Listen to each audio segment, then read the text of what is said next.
Ես հայտարարություն անեմ, որ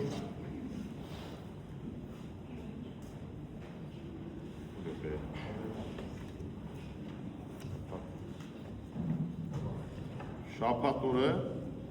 Գրիգոր Լուսավորչի հիշատակությունը գյուտ նշխարած, երբ որ իր ոսկորները, այդպես ասեմ, գտան, մարմինը գտան, հետո այսպես ամբողջ աշխարհով տարածվեց։ Շաբաթ օրը ուրեմն պատարագ կլինի 10:30, ինչպես միշտ։ Շաբաթվա միջի պատարագները 10:30 են։ Շատ լավ։ Հանուն Հոր եւ Որդու եւ Ոգու Սրբու ամեն։ Սիրելիներ, այսօրվա ավետարանական ընթերցվածը Մատթեոսից է։ Շաբաթ օրով փոխված հասկերի մասին է։ Բայց մինչ այդ ուզում եմ որ հիշենք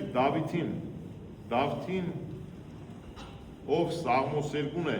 հայտնի ու նաև թագավորը։ Շատ հզոր թագավոր դարձավ Դավիթը հրեաների համար եւ իրենք հպարտանում էին Դավիթ թագավորը։ Նա հայրն է Սողոմոն արքայի, Սողոմոն։ Բայց մինչ այդ ինքը սովորական հովիվ էր։ Մենք Աստվածաշնչից գիտենք պատմությունը կապված Գողիաթի հետ, այլ ազգիներից, թշնամիներից, որ հարձակվեցին, նաև այնտեղ մեկը կար Գողիաթը, որ շատ մեծ էր, այսպես, մարմնով հզոր անձնավորություն։ Իմիջիալոց ասեմ, նման ձուկ կա, մի քանի անուններ ունի, ծովային ձուկ է, մեծ ձուկ է, կարծեմ։ Դրաներ են Գողիաթ ասում, բայց դա մի քանի անուններ ունի, այդ ձուկը, իր մեծության համար։ Սա ուղղակի հիշեցի, ասացի։ Ուրեմն, ինչ է տեղի ունենում։ Ժամանակի արքան լինում է Սավուղը կամ Սաուլ։ Եվ Սավուղի արքայության թագավորելու ժամանակ Դավիթը պարսատիկով են պտտվող այսպես, պարանի մեջ քար են դնում, պտտում էին ու նետում էին։ Պտտում է Գողիաթին սպանում է ճակատին։ Երբ որ վերադառնում են արդեն հաղթանակած պատերազմից, այնտեղ երգում են ժողովուրդը նաև կանայք երգում են, ասում են Սավուղը սպանեց 1000 հոգու, իսկ Դավիթը սպանեց տասնյակ հազարավորների կամ հազարավորների եւ թագավորի մոտ առաջանում է նախանձ։ Ու քանի որ Դավիթը որ հովիվ էր, եկավ մինչև արքայություն, այսինքն արքայական կարգի մեջ հաստատվեց եւ Սավուղը այդ մասին գիտեր եւ Աստված Դավթի հետ էր, ինքը փորձեց սպանել Դավթին։ Երկար պատմություն է, այսպես ունեմ արագ ասել, եւ փախուստի ժամանակ եւ Դավիթը եւ իր զինակիցները, իր ընկերները կամ զինվորները իրեն հետ էին, Դավիթը փախավ, եկավ քաղաքներից մեկը Հրեաստանի եւ այնտեղ կար քահանային մոտեցավ, իրեն ճանաչում են իհարկե, ինքը գաղտնի մոտեցավ, այլ զգեստով մոտեցավ, ճանաչեց քահանան, Աքիմելեկ է կարծեմ անունը։ Եվ իրենից հաց խնդրեց, որովհետև սոված էին իրենք, հաց չունեին ուտելու։ Իրենց մոտ սովորության համաձայն տաճարում հաց էր դրվում, կոչվում է առաջավորության հաց։ 12 հացեր էին դրվում, որը ժամանակ հետո փոխվում էին, ավելի թարմ էին դնում, բայց այդ որը որ արդեն թարմ չէր կամ սառել էր այդ հացը կամ 1-2 օր անցել էր, չեմ հիշում մանրամասները։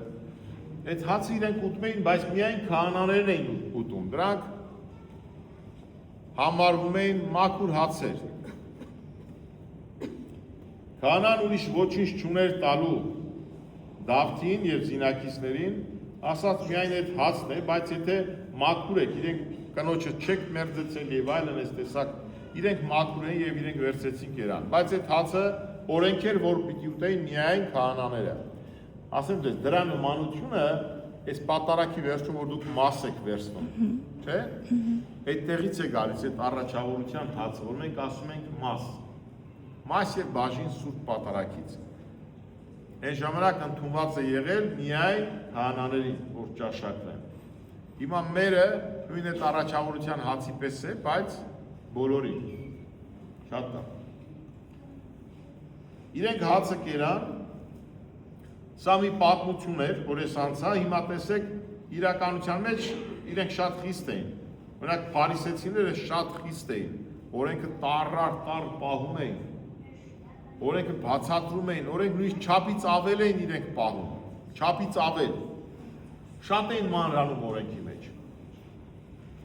Սա մի պատմությունն է, և երկրորդ պատմությունը վերաբերում է շաբաթ օրվան։ Գիտեք, որ շաբաթ օրը հրեական օրենքներով առ այսօր պահում են, մեծամասնությամբ իրենք պահում են այդ խիստ օրենքները, մի քիչ ծայրահեղության են գնացել, մեր տեսանկյունից կամ իմ տեսանկյունից, ներողություն, որ չասեն մեղադրում եմ մյուսների անունից։ Որոշակի ծայրահեղություններ ունեն, և այն ժամանակին ունեն այդ ծայրահեղությունները, և Քրիստոս ինքը մեղադրեց այդ ծայրահեղությունները, չարդարացրեց։ Իրենք շատ խիստ էին մոտենում։ Տեսեք ինչ կար, շաբաթ օրը պիտի գործ չարվեր, ինչ արո ժողովուրդ, երբ որ ես ասում եմ շաբաթ օր, կարդում եմ ավետարանից, դուք էլ կկարդաք, շաբաթը միշտ հասկացեք հանգստյան օր, ինչպես մեր կիրակին։ Շաբաթ նշանակում է սաբաթ, նշանակում է 7-րդ օր, իսկ կիրակին շաբաթվա միաշաբթին է, առաջի օրն է, միաշաբթի, երկու շաբթի, երեք շաբթի, չորեք շաբթի այդպես, որ մենք չենք օգտագործում, բայց գրաբարում կա միաշաբթի առավոտյան շուտ կանայք գնացին Տիրոջ գերեզմանը։ Ավետարանի մեջ շատ տեղ է հիշատակվում, միաշաբթի ուրեմն կիրակին է։ Մեր մոտ էլ կար այդ շաբաթը պահելու խստությունը, որ ասում են այդ օրը ասեղ չպիտի անես, եթե ասեղ արեցիր, տատիկները ասում են կկուրանաս, այդ օրը լվացը չպիտի անես, շատ խիստ էին։ Նույնիսկ են աշճան մեր մոտ էլ ասում են մեր կիրակի օրը պետք չի լողանալ։ Դա մի քիչ արդեն ծայրահեղություն է, դա հիգիենա է, դա պետք է, ինչ որ մարդուն պետք է պիտի արվի, բայց իհարկե կիրակի եթե եկել է պիտի հանգստանաս, նաև պիտի հանգստանա քո տան յուրաքանչյուր անդամը, տան հարսն էլ պիտի հանգստանա, տան կենդանին էլ պիտի հանգստանա։ Պետք չէ տանջել այդ օր այդ կենդանում, տանել ասենք արտը վարելու։ Այնպես որ այդ շաբաթը պահելը իրենց մոտ շատ խիստ էր, հիմա էլ է խիստ, բայց այնտեղ մի բան կար, քահանաները շաբաթ օրը եկեղեցում ծառայում էին, տաճարում, իրենք զոհաբերություններ էին անում։ Ինչպես օրինակ մենք, չէ, դուք հանգստանում եք կիրակի օրերը, մենք ծառայություն ենք իրականացնում։ Հիմա դա այդպես է, նորմալ է, որտեղ Տիրոջ օրն է, Տիրոջ սպասավորությունը մեղք չի համարվում։ Բայց օրենքի տեսանկյունից, եթե շատ խիստ ես նայում, շաբաթ օրը եթե չի կարելի աշխատել, ում չի կարելի աշխատել, վերջ, բոլորին հավասար է օրենք, եթե այդպես նայենք, 5 տակարանում, որ քահանաները շաբաթ օրերը զոհեր էին մատուցում, նշանակում է շաբաթը պղծվում է, շաբաթը չեն պահում իրենք, լավ, մենք էլ կիրակին չենք պահում, մենք քահանաներս։ Եթե շատ խստությամբ ես նայում, այ ամբողջ իմաստը, որ փարիսեցիները շատ խիստ էին նայում և տառ էին նայում։ Հիմա գանք օրվա ընթերցվածին։ Հիմա ես ես ամենը երկուսը պատմեցի երկու դեպքերը, որտեղ կապված է օրվա ավետարանի հետ։ Հիսուս շաբաթ օրով, սա շատ կարևոր է, շաբաթ օրով անցավ արտերի միջով։ Նրա աշակերտները քաղցած էին և սկսեցին հասկ պոկել և ուտել։ Պարզեց ցորենի արտերի միջով են անցել, նաև օրենքը թույլ էր տալի, հրեական օրենքը թույլ էր տալի, որ օտարականը կամ անցորդը, ճամփորդը, որ սոված է, կարող ինքը ցորենը քաղել կամ այգուց պտուղ ուտել, կարող էր տանց քաղել ուտել, թուզ քաղել ուտել, որքան որ կկամենար, դա մեղք չի համարվել, բայց հետը չպիտի տանի։ Պայուսակի մեջ չպիտի լցնես, գրպանը չպիտի դնես, չգիտեմ, կարող ես ուտել, ուտելը մեղք չէ, որտեղ սոված ես, բայց տանել չի կարելի, ուրիշի այգուց կարելի օգտվել։ Այս տեսանկյունով իրենք գողություն չեն անում, հիմա պոկեցին, սկսեցին ուտել, բայց պարզ է հասկանալի է, որ իրենք սոված են, որ նման բան արեցին։ Եթե կուշտ լինեին, նման բան չէին անի։ Ովքեր որ մեծացել են գյուղում, հիշեն իրենց մանկությունը, եւ վստահ եմ շատերը տանցել եք այդ ճանապարհով, երբ որ Սորենը հասունանում էր, ոչ այնքան մինչև էր, որ շատ պնդանա, երբ ասում են մեջը կաթ կա, ձեռքով այսպես մշրելով, հանում են երբեմն այդ բաները, թերթիկները նույնիսկ դրա վրա եւ ճաշակում են։ Կամ էլ թե չէ տանում են տուն կրակի վրա, խանձում, տեսեք շատերը արդեն գլխով եք անում, հասկանում են, որ շատերը այդ ճանապարհով անցել են, ձեզ ծանոթ է։ Սա կոչվում է հաց, մարդիկ կերել են այդպես։ Նույնիսկ սովետարիներին գնացել են խաղանելուց հետո հատիկով ցորեններ են հավաքել։ Ցորեն, որ մի բուր բերեն, ասենք ինչ որ ճաշ եթեն։ Այնպես որ ցորենը կամ հացը այսպես սրբություն է մեր համար, յուրաքանչյուրիս։ Որտեղ մեզ պահել է եւ պահել է։ Իրենք սկսեցին հասկը փոկել եւ ուտել, ասում են փարիսեցիները երբ այս տեսան, Հիսուսին ասացին. ահա քո աշակերտները անում են մի բան, որ շաբաթ օրն անել օրինավոր չէ։ Շաբաթ օրը օրինավոր չէ։ Որտեղ իրենք այստեղ չեն մանրամասնում, բայց ցորենը ինչ պիտի արվի, պետք է հնձվի, այդ որ խաղում են, համարվում է աշխատանք, կարծես թե հունձ արեցին ձեռքով։ Նրան պետք է առանձնացնել, այսինքն տրորել։ Դա կալսել է նշանակում, երբ որ ցորենը խաղում էին, խրձով բերում էին եւ սկսում էին այդ գործիքի անունը չեմ հիշում ես, խփում էին, որ այդ հատիկները ինչ? Նույնիսկ եզներման են տալի։ Թալկ, այո, թալկ։ Այդ որը որ խփել են ցորենը առանձնացել է, բայց պարզ է, որ վրայի այդ վրա ինչ է, թեփուկ ենք ասում կամ այդպես թեփուկները ինչ պիտի անեն, պիտի արդեն քամուն տային, այսպես նետում էին վերև, քամին տանում էր, հարդը ցորենը ծառը իշխում են ներքև, այդ վրայի թեփուկները հեռանում են, դա էլ երրորդ գործողությունն է, այսինքն կալսել և քամուն տալ կամ քամհարել, քամհարի եթարկեցնել, քամանել մեր ասած վինտիլյատոր է, լավ մոտավորապես, որ փչի առանձնացնի։ Այսինքն իրենք տեսեք շատ մանրանում են եւ մեղադրում են աշակերտներին, առաքյալներին գործի մեջ, ինչ-որ։ Ասում եք դուք շաբաթօրով աշխատում եք, չի կարելի աշխատել։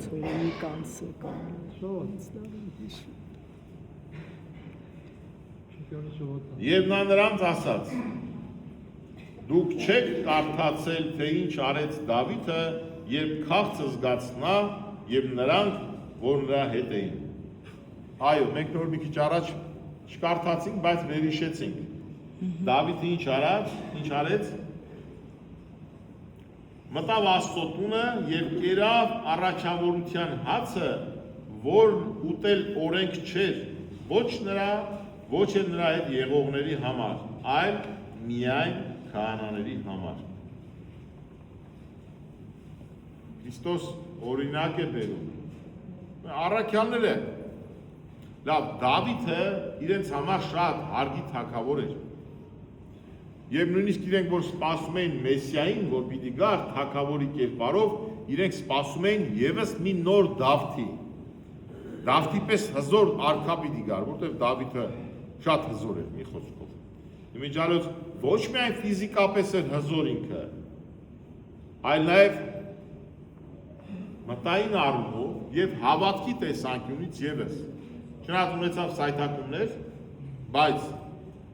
Սաղմոսները ով է գրել։ Դավիթը։ Դավթի Սաղմոսները, չէ՞, մենք մինչև հիմա կարդում ենք եւ այդ խորությունը ընկալում ենք։ Իմիջիալոց Նարեկ էլ կարդացեք, շուտ, Նարեկներ շատ խորն են։ Մեր համար, մեր Դավիթը, ես կարող եմ ասել, մեր Սաղմոս 2 նաև, եթե ազգային տեսանկյունից նայենք, Նարեկացին է եւ շատ հզոր է, շատ։ Չափից ավելի հզոր։ Համաշխարհային ժառանգություն է։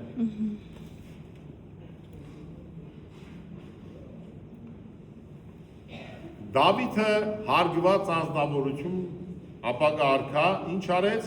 իր զինվորների հետ գնաց կերավ առաջավորության հացը եւ դա մեղք չհամարվեց իրենց։ Հիմա տեսեք այստեղ ով է, Աստված մարմնացել է, իր առաքյալների հետ քայլում է, առաքյալները սոված են, առաքյալները հաց են կերել եւ առաքյալներին մեղադրում են։ Դավթից առավել մեկը կա այդտեղ։ Իմիջիալից ասեմ, օրենքը կարող է փոխել օրենսդիրը։ Այստեղ օրենսդիրն է։ Քրիստոս ինքը օրենսդիր է։ Շարունակենք ընթերցանությունը։ Կամ թե օրենքում չեք կարդացել, որ շաբաթ օրերը տաճարում քահանաները պղծում են շաբաթը եւ անմեղ են։ Նոր քիչ առաջ ասացի, զոհաբերություններին է վերաբերում, շաբաթօրվա ծեսերին է վերաբերում։ Որտեղ բայց ասում եմ ձեզ, որ այստեղ տաճարից մեծ մեկը կա։ Նայեք այս պատմությունը ինչով է հետաքրքիր։ Այս որ ասում ենք հենց այնպես չեն վերցրել։ Այս ամբողջը ինչքան խորանում ես մեր ավետարանների մեջ, այս պահին նայեք Մատթեոսի ավետարանն ենք ընթերցում, զգում ես խորությունը եւ խորհրդավորությունը ավետարանի, որ ինքը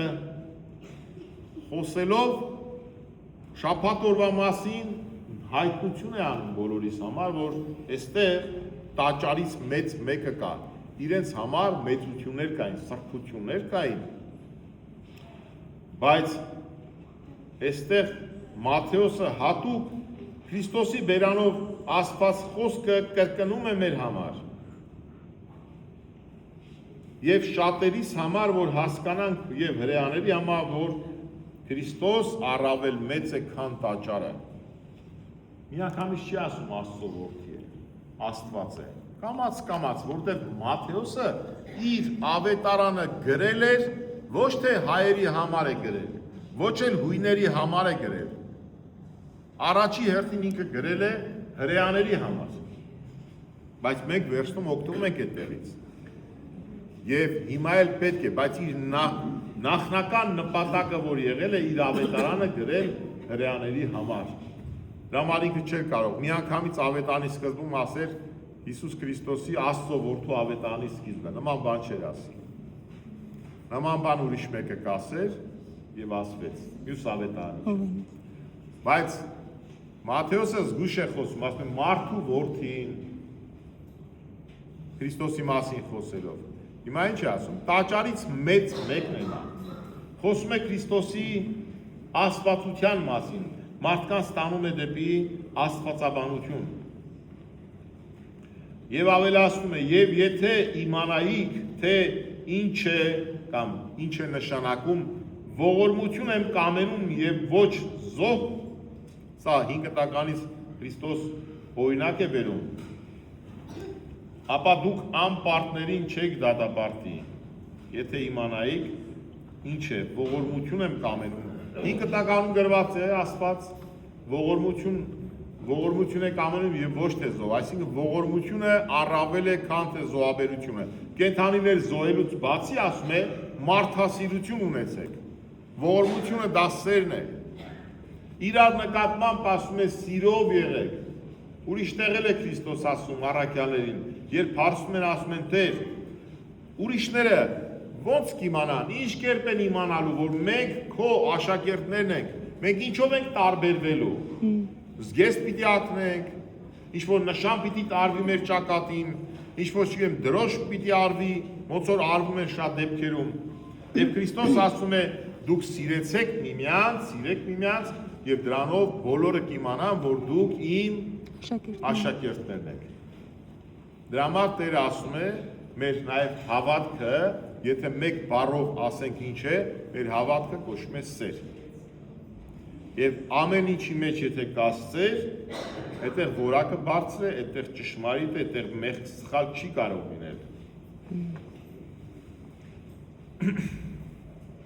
Հիմա Քրիստոս ասում է, սիրով եղեք, սեր կամեցեք, աշակերտները հացը կերան, ընկել եք օրենքի հետևից, հիմա ասենք բատը փուշ է մտել, կասես այսօր շաբաթ է, հրեական, շաբաթը այսօր չանենք, մնա վաղ անենք, կամ մարդը ուշաթափել ընկել է, ասես դա թող մնա ասես պարկած մինչև վաղ բուժենք, հիմա օրենքն է գերակա, թե մարդն է գերակա,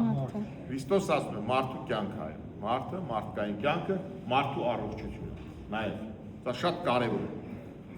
առողջության հետ է կապված, նաև սնվել է, մարդը սոված է, պիտի մարդը սնվի, և առաքյալները, մեծ միսիա իրականացնող, մեծ ծրագիր իրականացնող խումբ այդ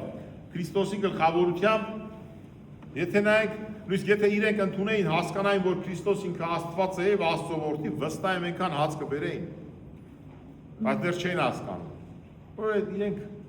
Քրիստոս եկավ սովածել ապրեց, ծարավել ապրեց, եկավ ասաց աշխարհի կենդանիները, գազանները որջ բույն ունեն, թռչունները ասում է ևս բներ ունեն, բայց մարդու որդին գլուխը դնելու տեղ չունին։ Այս սեփականություն չունեցավ անձնական։ Եկավ իր ծրագիրը իրականացրեց ու գնաց Տերը։ Եվ դրանից հետո ինչ է ավելացնում, ասում է, ապա ուրեմն որդին, մարդու որդին, շաբաթ օրվա Տերն է, այսինքն շաբաթ օրվա օրենքը դրված է, բայց խախտողը կարող է օրենսդիրը լինել, կարող է փոխել։ Եվ ուրիշ դեպքերում ևս Քրիստոս այս մասին խոսում է, որ այդ օրենքը ինքն է դրել շաբաթ օրվա հանգստանալու, բայց իրենք կարող են խախտել։ Ուրիշ դեպքում ևս Քրիստոս ասում է, երբ որ ասում են քո առաքյալները ծոմ չեն պահում։ Քրիստոս ասում է, որտեղ եք տեսել, որ հարսանքավորները, հարսանիքի մասնակիցները ծոմ պահեն։ Հարսանիքի մասնակիցները ծոմ չեն պահում։ Եթե ծոմ են պահում, ուրեմն չեն գնալու հարսանիք։ Քանի որ Փեսան իրենց հետ է։ Քրիստոս ասում է, ես այստեղ եմ, եւ առաքյալները պետք չէ որ ծոմ պահեն։ Ինքը բացառություն է անում առաքյալների համար։ Ինչու, որովհետեւ իրենց ծրագիրը ուրիշ է։ Ինչու, որովհետեւ իրենք համարյա թե մշտական ծոմի մեջ էին, պահքի մեջ էին, երբեմն հավերքներ ունենում էին, իրենց հյուրասիրում էին, բայց հիմնականում իրենք շատ այսպես, լավ ասեմ, խեղճ ապրեցին, կամ նյութականից հեռու մնացին։ Ուստի նաև այստեղ շատ մի խոսք կա, եւ Պողոս առաքյալն է հիշում այդ մասին, եւ Սաղմոսների մեջ կա այդ հատվածը, որ երանի այն մարդուն, ում մեղքերը Տերը մեղք չի համարում։ Մենք տեսեք, մտածում ենք այսպես, այս մեղքը գործին այս պատիժը կա, այս մյուսը գործեցին այս պատիժը կա։ Ժողովուրդ այդպես չի։ Մեր դատաստանը էլ այդպես չի լինելու։ Այն միշտ ես ասում եմ Աստված նայելու մարդու սրտին։ Այդ դատավարությունը Աստվածը միանշանակ չէ։ Մենք ոնց ենք, ում որ սիրում ենք, ներում ենք, չէ։ Խիստ չենք վերաբերվում, մի քիչ ուրիշ կերպ ենք վերաբերվում, որտև սիրում ենք, այբ որ մենք էլ Աստծուն սիրենք, և կամ Աստծով ենք ապրում, Աստված էլ սիրո դատաստան է անում, միշտ ասում ենք սիրո դատաստան, ողորմած դատաստան, ներողամիտ դատաստան, միշտ ենք ասում, այնպես որ շատ դեպքերում կարող ենք ուրիշին տեսնել ավելի մեղքի մեջ ավելի խիստ լինել դատաստանի հարցում, քան թե Աստված մեր նկատմամբ կլինի։ Ես ոչ թե ասում եմ, որ ժողովուրդ ինչ ուզում եք արեք, մեկը փրկվելու եք կամ մեկը ոչ մի բան չի անի Տերը մեզ, նման բան չեմ ասում։ Սա եւս ծայրահեղություն է։ Բայց Աստծո ողորմածությունը, Աստծո ներողամտությունը շատ մեծ է։ Ուղղակի դրա համար պետք է դիմել, թակել, մոտենալ։ Այս է մեր բանաձևը, և իրականության մեջ դուք էլ աղոթելուց խնդրեք Տիրոջը, խնդրեք ասեք, Տեր, իմ մեղքերը մեղք մի համարի, որովհետև թույլ ենք, խնդրեք, որ Տերը այդ մեղքերը մեղքեր չհամարի, նման կերպով էլ տեսեք Դավիթ ինչ արեց, Աստծո ծրագիրներ իրագործում, մտավ մեղք գործեց, հացը կերավ, բայց Աստված իրեն մեղք չամարեց։ Առաքյալները ինչ-որ գործողություններ արեցին, շաբաթօրական պահ չպայեցին, Աստված մեղք չամարեց։ Այնպես որ դժվար է ու բարդ, բայց միանշանակ չես կարող մեղադրել բոլորին։ Աստված մեր սրտին է նայելու։ Եթե սիրտը մաքուր է, արել եք այն ինչը որ կարող եք անել, ուրեմն Աստծուց գովասանք ստանանք։ Մեր թերություններով հանդերձ, մենք երեխաներին կարող ենք հանձնարարել ինչ-որ բան անել, բայց երեխա են, նաև սխալվում են երեխեքը։ Մենք էլ Աստծո նկատմամբ երեխեք ենք, Աստծո երեխեք ենք, չէ՞։ Այս էլ որ ուզեցի այսօր խոսենք, Աստված զորացնի ձեզ, Ամեն։ շնորհներով զարդարվեք, իմաստանաք առավել ևս, որ կարողանանք Աստծո խորը խորհուրդները հնարավորինս հասկանալ, ընկալել, ըմբռնել, պահել ու կատարել եւ օրհնվել դրանով։ Եվ դուր մեզ համարձակած բարբարով բանալ դրանց մեր կարդալս քեզ երկնավոր Հայր, երկեր եւ ասել։